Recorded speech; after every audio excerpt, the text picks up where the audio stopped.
साथियों सलाम, नमस्ते, सत श्री अकाल और जय भीम जोहार।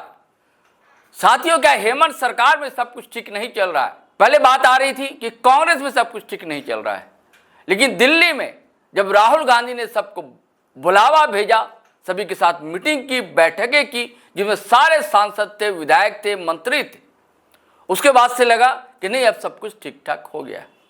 लेकिन जेएमएम और कांग्रेस के बीच सब कुछ ठीक ठाक नहीं, खटास जो है दरअसल बढ़ती जा रही है और उसकी वजह बन रही है कांग्रेसी राजनीति। कांग्रेस जो है झारखंड में फुल फ्लैज्ड सियासत करने पर आतुर है, उतावली। ओबीसी वोट को लेकर उसकी जंग जारी। पिछले वीडियो में मैंने आपको बताया था। और अब बात जो है ट्राइबल सवाल को लेकर भी लगातार कांग्रेस मांग कर रही कि पेशा कानून लागू क्यों नहीं हो रहा है। खास करके आदिवासी विधायक जो है वो इस मुद्दे को उठा रहे हैं और अब विस्थापन का मुद्दा भी प्रमुख बनता जा रहा है, क्योंकि प्रतिपक्ष में जो एक ही तो लीडर है टाइगर जयराम महतो, वो लगातार विस्थापन प्लान का मुद्दा उठा रहे हैं। तो कांग्रेस ने भी लपक लिया इस मुद्दे को। और इधर कांग्रेस के एक नेता जो कि आपस में ही रस्साकशी करने में लगे हुए थे कुछ दिन पहले तक, लेकिन दिल्ली जब गए और क्या उनकी ब्रेन वॉशिंग हुई, उसके बाद आकर आपस में तो सब ठीक ठाक हो चुका है, लेकिन सरकार से ही भिड़ने को ये विधायक जो हैं तैयार बैठे दमखम के साथ, और सारे तर्कश इन्होंने इकट्ठा कर लिए। ये खिजरी विधायक राजेश कच्छप इनका नाम है, बहुत गुस्से में है आजकल। एक खबर बड़ी वायरल हुई थी, वीडियो भी वायरल हुआ था कि एक कागज ही सीओ साहब के सामने पटक दिया था, फाड़ दिया था, ऐसी खबरें आई। तो इतने गुस्से में क्यों हैं राजेश कच्छप? और अब ये चेतावनी दे रहे हैं कि सुप्रीम कोर्ट भी जाना पड़ा तो मैं जाने को तैयार हूं। इस वीडियो में दोस्तों हम इसी कहानी को बांटने की कोशिश करेंगे और समझने की कोशिश करेंगे कि मामला दरअसल है क्या। देखिए, एचईसी कारखाना बना था अपने रांची में, आपको पता है, बहुत पहले। और जितने भी कल कारखाने बने झारखंड में, ज्यादातर आदिवासियों की, मूलवासियों की जमीन एक्वायर की गई, अधिग्रहित की गई, लेकिन ना उन्हें रोजगार मिलता है, उन्हें मिलता है क्या है? विस्थापन का दंश। यह नियति बन चुकी है झारखंडियों की। तो एचईसी जब बना तब भी यही हुआ। अब उसके बाद तो और वह जितनी जमीन की जरूरत थी उससे ज्यादा जमीनें ले ली गई थी, और अब बकिया जमीनें पर सरकार कुछ और निर्माण कार्य करा रही है, आपको पता है।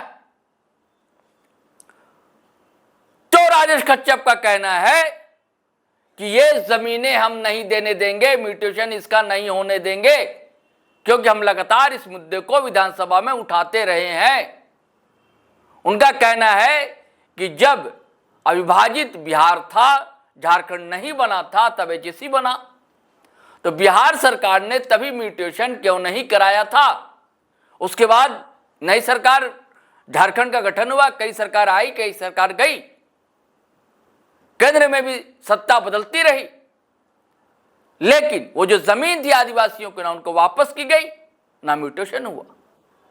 जबकि ये नियम है कि अगर जितनी जमीनें अधिग्रहित की जाती हैं, जितना इस्तेमाल होता है, उसके बाद जो बाकी जमीनें बच जाती हैं, उसे आपको जिससे जमीनें ली हैं उसको वापस करना है।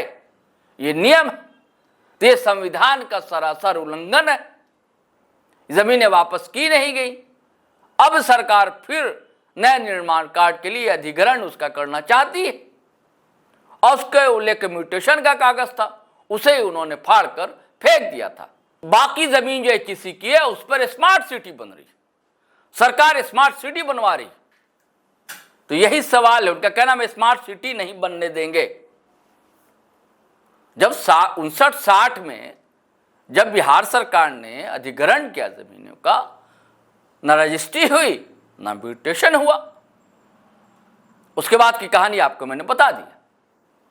तो अब एक स्मार्ट सिटी बने तो कैसे बने? स्मार्ट सिटी झारखंड सरकार बना रही, और झारखंड सरकार में कांग्रेस गठबंधन में शामिल है, और कांग्रेस के ही विधायक हैं राजेश कच्छप, और ये गुस्से में है, आक्रोश में है कि हम किसी भी हाल में स्मार्ट सिटी बनने नहीं देंगे। तो क्या सच स्मार्ट सिटी नहीं बनने देंगे? तो सरकार का अगला कदम क्या होगा, यह दरअसल देखने की बात। इसको लेकर चुस्की लिए भारतीय जनता पार्टी ने। भारतीय जनता पार्टी के नेताओं का कहना है कि ये अलग ढंग की बार्गेनिंग दरअसल करना चाह रहे हैं राजेश कच्छप, जबकि जेएमएम के नेता जो हैं, उनके प्रवक्ता जो हैं, वो साथ दे रहे हैं कि सही सवाल है, जो लोग विस्थापित है उनको उनका अधिकार मिलना ही चाहिए। और आरजेडी के कैलाश यादव हैं लीडर, उनका भी यही कहना, उनका भी साथ राजेश कच्छप को मिलता हुआ दिख रहा है। लेकिन कांग्रेस के जो प्रदेश अध्यक्ष केशव महतो, जब उनसे एक रिपोर्टर सवाल करता है कि आपका इस मामले में क्या कहना है, तो वह चुप्पी साध लेते हैं। अब सरकार इधर विस्थापन आयोग का गठन करना चाहती है, लेकिन राजेश कच्छप कहते हैं कि जब तक कि इस समस्या का हल नहीं हो जाता है, हम विस्थापन आयोग का गठन भी नहीं होने देंगे। जब तक रैयतों का अधिकार ना मिले, हक ना मिले, उनको जमीन वापस ना मिले, तब तक ना स्मार्ट सिटी बनने देंगे, ना आयोग का गठन होने देंगे। और अगर उनका न्याय नहीं मिला रैयतों को, तो सुप्रीम कोर्ट तक जाएंगे, अदालत का दरवाजा खटखटाएंगे। ऐसा करना राजेश कच्छप का। और जो हाई वोल्टेज ड्रामा हुआ था सीईओ के साथ, इन्हीं सब को लेकर दोस्तों हुआ था कि उन्होंने म्यूटेशन का कागज ही फेंक दिया और कहा कि आपको अधिकार ही नहीं है म्यूटेशन करने का, किस आधार पर आप इसका म्यूटेशन कर। आरजेडी के महासचिव कैलाश यादव कहते हैं कि एचईसी के लिए 59-60 में 10,000 एकड़ जमीन अधिग्रहित की गई थी, जबकि 3 से 4,000 एकड़ का ही इस्तेमाल हुआ, अब बाकी इस्तेमाल नहीं हुआ। और जबकि सैकड़ों गांव विस्थापित हुए, उनको भी न्याय मिलना ही चाहिए। तो वो बिल्कुल साथ हैं राजेश कच्छप के। अब देखिए क्या राजनीति राजेश कच्छप की।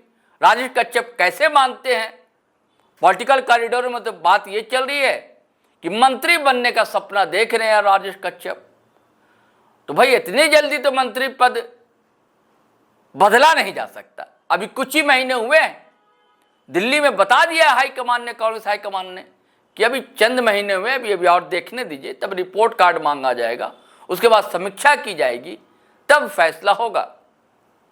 लेकिन ये तो राजी नहीं है, या अपने जनाधार को मजबूत करने के लिए सब सारी कवायदें चल रही। ये साथियों ये सब देखने की बात होगी। चलिए साथियों, आज्ञा दीजिए, इजाजत दीजिए, फिर हम नए वीडियो के साथ हाजिर होंगे। तब तक के लिए वही गुजारिश है कि अगर आपने हमारा चैनल सब्सक्राइब नहीं किया तो कर लीजिए, और सब्सक्राइब कर लिया है तो ज्वाइन बटन दबाना हरगिज ना भूलिए, और वीडियो धड़ाधड़ फटाफट खटाखट शेयर कीजिए, लाइक कीजिए, कमेंट कीजिए। आज्ञा दीजिए, इजाजत दीजिए। जय हिंद, जय भारत।